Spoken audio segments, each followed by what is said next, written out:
Hello, hello, hello, hello, people of the internet.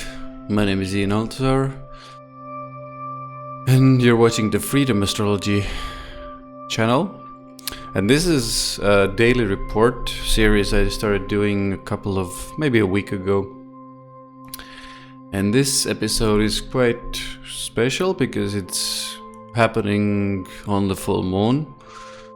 Today or tonight, wherever you are, is the day of the full moon.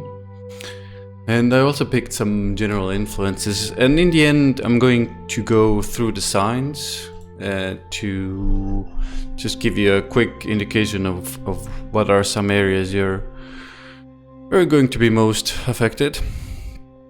So generally full moons are very, very intense period. They're energetically charged, let's put it that way. We are emotional beings, and the moon represents our emotions and our inner lives, and usually during these times there's a buildup of energy, meaning a buildup of emotions within you, and usually these emotions somehow need to be released or felt through or dealt with, and usually very often full moons are a period for this. So don't be frightened if this happens more often than not. Do your best to ground yourself consciously with meditation, usually a good one, and nature, always good.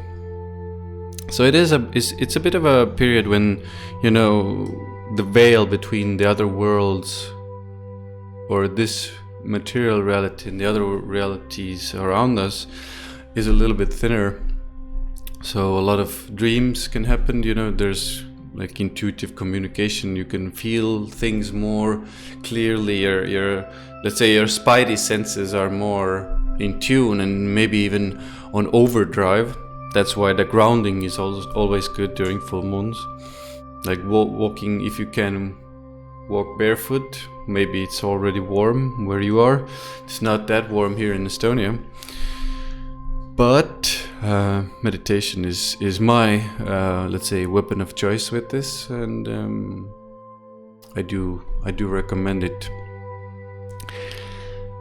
So, full moon in Libra. Libra is all about relationships. So the main focus, obviously, with every full moon, Libra full moon, I would say, is going to be pretty much relationships. This has been the case and experience in my life, and through observing countless lives of others. Relationships with your marriage partner, with your long-term committed partner, relationships in general, relationships with your business partners, all types of these types of relationships are going to be focused, and you're going to at least see some developments there. Now,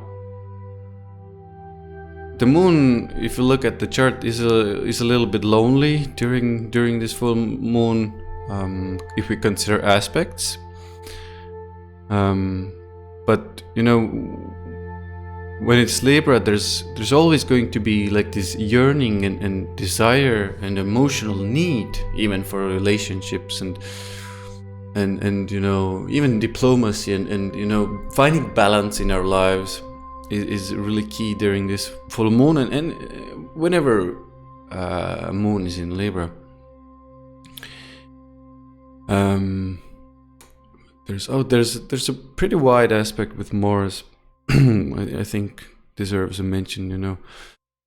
Maybe quick emotional reactions, fast emotional reactions, suddenly understanding what you feel, and maybe an emotional need to start taking action. Like you're kind of bubbling, and then Mars like initiates something It can just be, you know, going out for an exercise or a run or something very simple like that.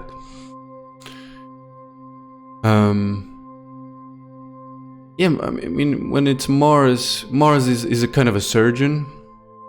Well, not kind of it is a surgeon. So one of the things that can be working is you can also, you know, cut through some emotional fog if there's some. Mars is sharp. You can see maybe your emotions more clearly, more as they are. So clearing that emotional fog and then taking action. Usually when the moon is in Libra, you know, there's a desire to be more diplomatic. People are more diplomatic. Good time to have meetings, you know, negotiations are really good during this time because people are more receptive. People are more willing to compromise, they're willing to negotiate, and they're not so fixed in their own position. So there is a tendency, and I think this is the best way to approach Libra full moons and Libra moons in general, is to go and look at both sides of the coin. So you can make the best decision and find a balanced decision.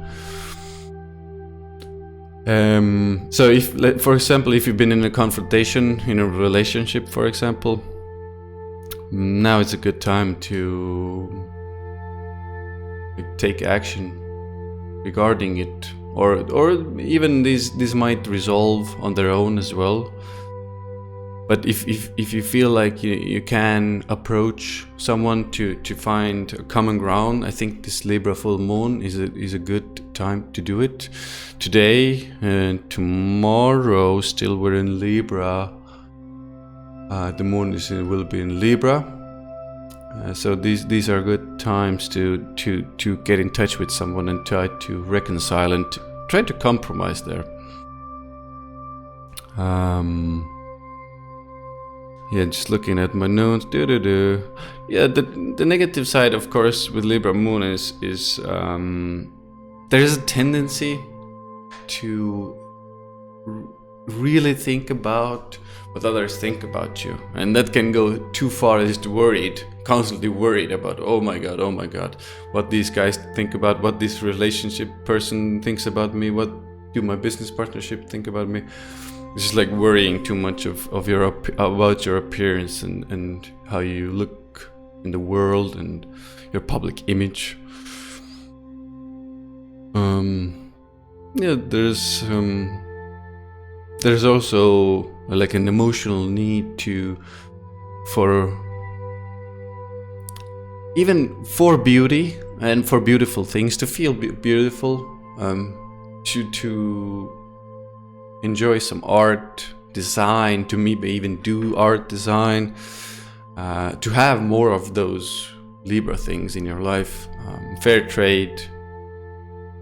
And I'm going to repeat myself again, but finding the balance in our lives is key during this time. So now I dug out, maybe that's too dramatic, but one of the aspects I've been talking about in these daily reports is the Pluto-Jupiter aspect. And one of the things I've maybe disregarded, but I wanted to mention this is important, because Jupiter is also our belief systems. And as you know by now, maybe, but I'm going to repeat myself, is Pluto is transformation, crisis, and then through the crisis, transformation. So this is a big thing about this conjunction, is to look at our belief systems, which is Jupiter, and to look at how we communicate with the higher realms, to God. You know, in modern day society, the word God is even kind of forbidden and looked at like it's stupid, and there is a kind of a religious undertone to it. And I'm not talking about the religious God, I'm talking about everything there is. And this is Jupiter. There is the connection to everything there is, this higher existence, the belief in something greater, is Jupiter. And this, I think, this is my personal opinion, obviously, but I think in recent times our relationships to those realms and to those belief systems and to something higher and greater than ourselves is lacking, and we thanks to that disregard of anything other than material life, we've been moving towards life that is very destructive of our planet, of our nature, of ourselves.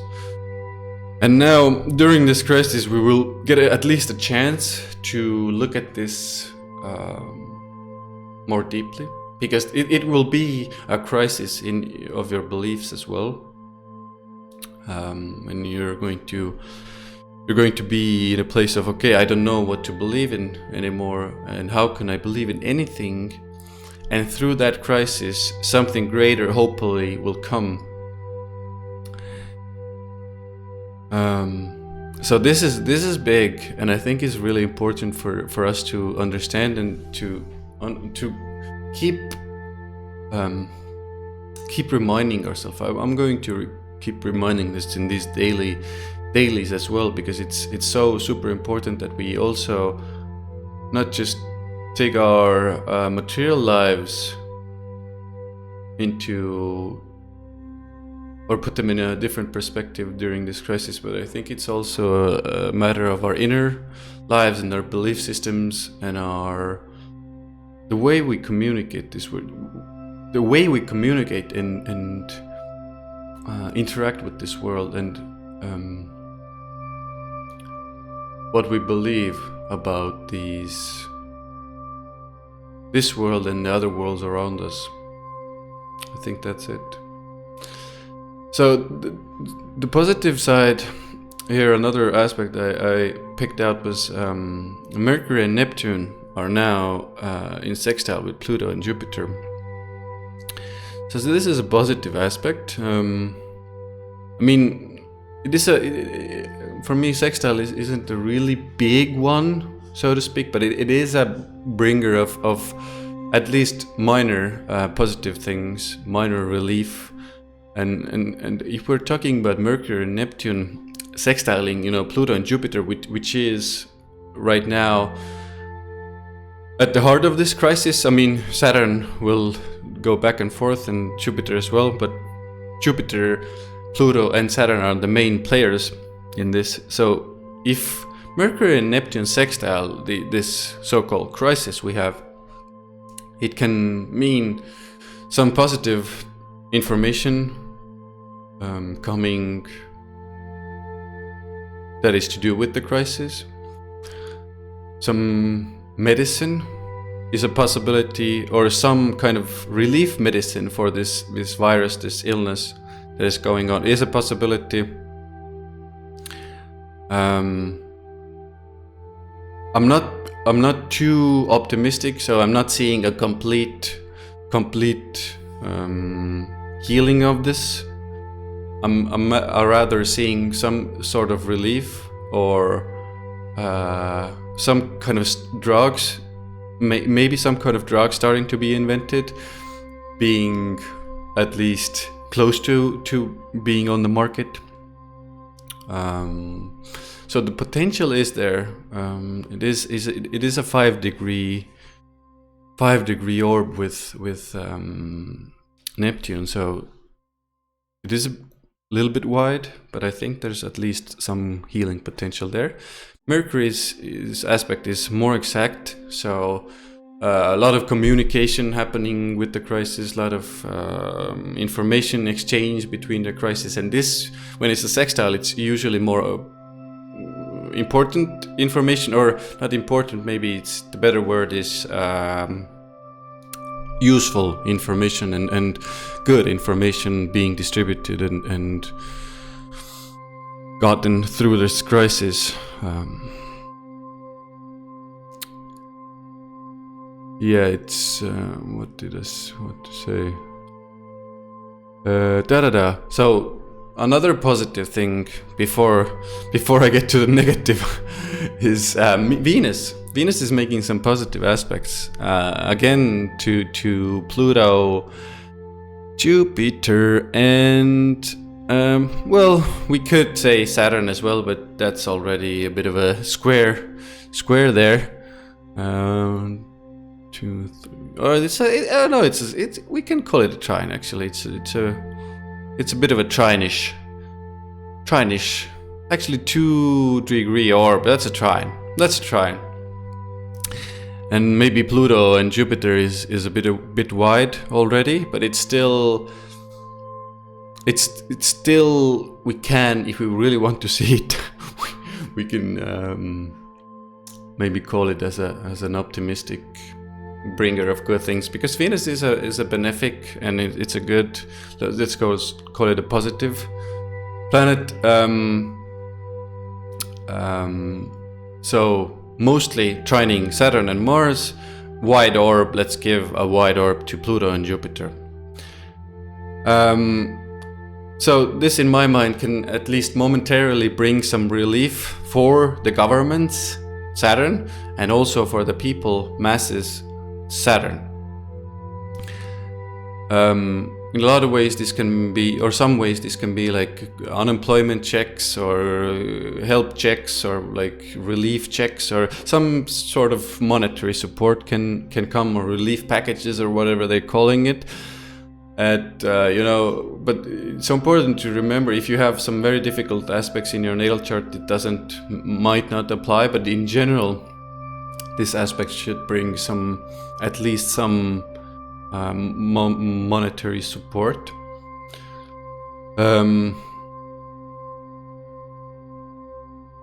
Or another way you can, manifest is some, more solid relationships in or building foundations for some solid relationships, or even building some, let's say, restricting your finances in a way that they build a solid foundation. This is another way it can play out for sure. Like having very solid structures with your finances in place is another way. And I think it's a good time to do it, make that be a little maybe conservative, but make concrete plans with your money, and that should serve you moving forward. It does deserve to mention that it is a separating aspect. Things already happened, or things already happened. So for some of you, this could have already been the case. You've received these checks and stuff like that, but still building those foundations is a good idea. Now if we look at Mars and Venus, in a positive aspect, it's usually, for me, one of the ways is just like this desire to jump into relationships and sexual desire as well. So good time to maybe that's the Mars Venus is an applying aspect. It is, so it's so that's what's things to come. So more sexual desire, maybe making money quickly. This is also Mars positive aspect to Venus. It can make some quick money from somewhere. Construction can make money. Something physical fitness can make money. I think that's it. That's the positive side. Like Venus can bring here, when these are in a positive aspect, some relief, at least for a while. But I'm not overly too optimistic, I gotta say. I do see this playing out more longer. We might get relief here and there, then again worsening of the crisis. So I do see it as a bit of a longer game, but when we're at a critical point, I think it will resolve fairly quickly. There will be a fast rise. I'm not anticipating this myself before December, actually. most probably. So I'm going to end this on a bit of a negative note, unfortunately, or the general, let's say, general part of this. I'm going to do some personal readings as well. But that's the way it is on this planet. There are some negative sides, there are some positive sides here. So on the negative side, Uranus is squaring, and it's a very, very exact square, so it's a stronger square. It's a difficult aspect between Uranus and Mars. And I do expect some conflict to arise, some aggression. It can be between the public, it can be with the masses and with the government. Hopefully Venus can now be and the Libra full moon can be the diplomatic there and find common ground. But I do expect some tensions and aggression, maybe fights even, I hope there's not riots. There are no riots, but Uranus Mars square could actually mean riots. It could.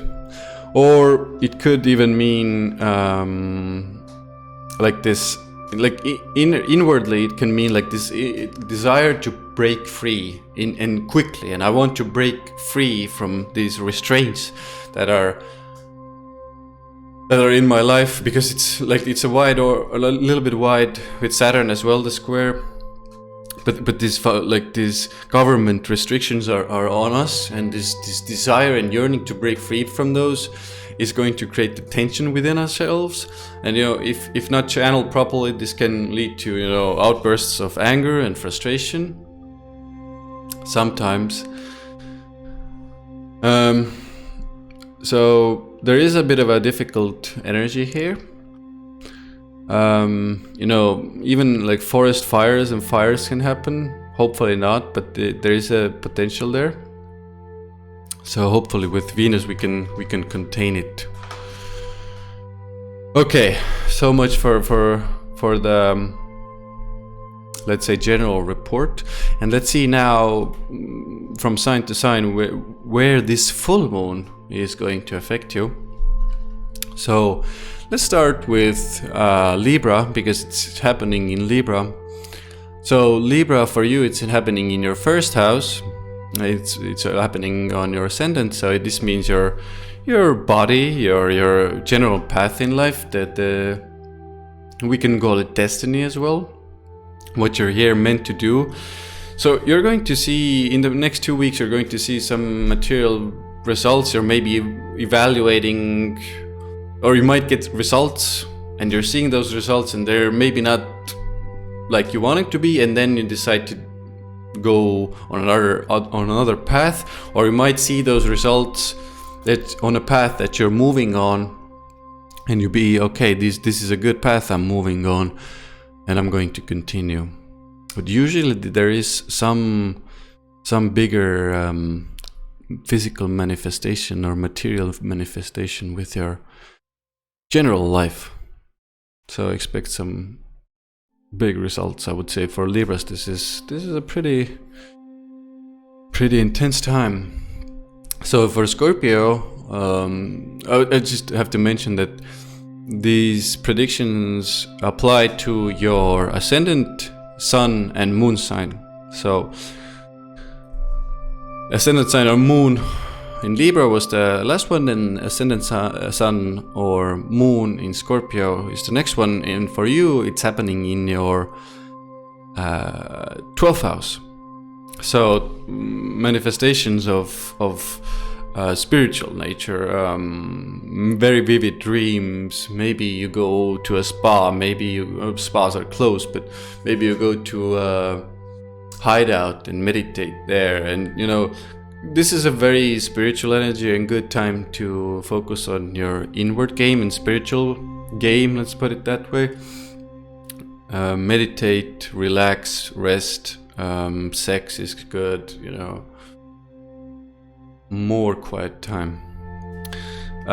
For Sagittarius, this is happening in your 11th house. So in your 11th house, this means your salary, your gains, your social goals, your financial goals, your material long-term goals, your friends. So you're going to see some physical material manifestation come to full fruition there, and you're going to get results there.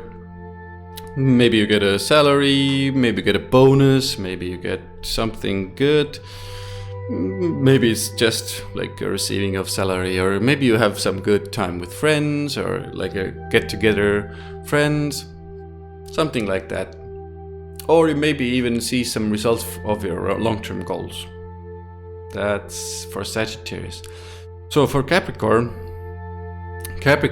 this is happening in your 10th house, this full moon, and you're going to see results in your social standing, in your career.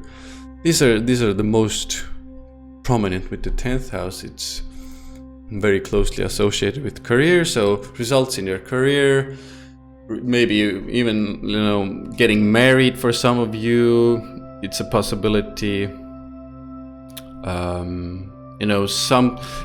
Maybe a promotion, but maybe a work project ending, and you're going to see results of that.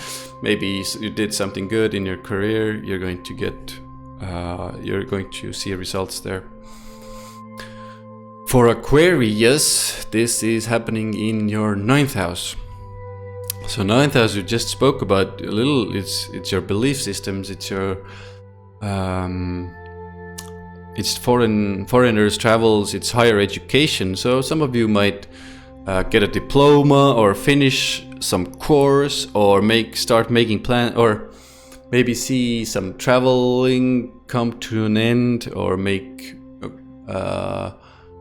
maybe reevaluating your belief system, seeing that one belief system doesn't work, and now what do I believe? Okay, during this full moon I reevaluate, and then I will something better comes. You see some results there with the work you're doing with your belief systems and reevaluating them. In ancient astrology, this is the house of the father as well. So this could be something to do with your father, maybe spending time with them, maybe in their lives there's something that's going to change. They're going to complete something. Oh yeah. Where are we? Pisces. So for Pisces, it's happening in your 8th house. So 8th house is a bit of a hidden house again, but it's other people's resources, other people's money. It's the stock markets, insurance, esoteric things, taboo topics, sex, intimacy. So you're going to see some results there. Good time to listen to astrology videos, learn astrology, maybe learn something taboo topic. Good time to have sex. Maybe sexual life gets boosted. More intimacy, hopefully with it as well for you, Pisces. I know that's important for you. Obviously important for a lot of people. Now, Aries, 7th house. So big relationship focus for you. Material manifestations with your business partners, with your marriage partner, with your partnerships in general. Maybe if you're active on the market, some results there, trading, fair trade. Maybe you find some balance in your life, or you were out of balance, need to find balance. This is a good time to see results of your actions and maybe reevaluate those. But something is completing, and maybe a business project with a business partner is completing. Yeah. Or something with the marriage partner, you're completing something there with them. Or in the life of your marriage partner. And in your partnerships in general. For Taurus, this is happening in your 6th house. 6th house is all about daily routines, health, diet. It's about work. You're still going to see something, or pets. So you're going to see some physical material manifestations there happening. Maybe you again do something at work. Maybe a project completes there. Maybe a work assignment completes. Maybe spent some good times with pets. Maybe you've started a diet a little while back and now you're seeing results there, getting, fitter, hopefully fitter, exercises, routines, that sort of things. For Gemini. Now, for Gemini, it's happening in your 5th house. 5th house is all about creativity and hobbies and creative intelligence and performance and kids. So something happening with your kids or children. Maybe you had a creative project, and now you're finishing it and you're starting to put it out into the world. And you had a great creative idea a while back, and now it's coming into fruition and it's done and presenting it. It's also romantic partners, so maybe going on a date or finally having sex with your romantic partner. So can happen. Now for Cancer, it is happening in your 4th house. 4th house is family, it is home, it is your deep emotional life. So it's going to be a pretty emotional full moon for you, Cancer. I mean, full moons or moon is your ruler, so it's especially important for you anyway. It influences you more than most of us. But results, something to do with your family, something to do with their homeland, home, maybe moving, maybe something to do, you've done some renovations, you're completing those renovations, something happening with those themes. For Leo, so for Leo, it's in your 3rd house. 3rd house is all about communication, writing, speaking, media, webinars, self-made wealth. So maybe you're finishing a writing project, media project. Maybe you're finishing a book. Maybe you're finishing a course, creating a webinar, and you're planning on finishing and putting out into the world, speaking somewhere, speaking engagements, things happening there. And now, last but not least, we have Virgo. And for Virgo, it's happening in your 2nd house. The 2nd house is all about money, your investments, your self-worth, your possession, your earthly resources. So hopefully you will get some boost there, you're getting some money there, maybe you're getting something you always wanted to purchase and you're getting that. Maybe investing in something, or you can see the gains from your investments or developments with your investments, what you put your money into. So those things happening there. Okay, I did it very quickly and I'm happy about it. So I'm going to probably do some of these personal predictions a little bit longer, but I wanted you to just get a taste of where this full moon is going to affect you the most. And I hope you enjoyed it and hope you get some good results. Let's continue onwards and then let's stay safe out there. Bye guys, see you soon.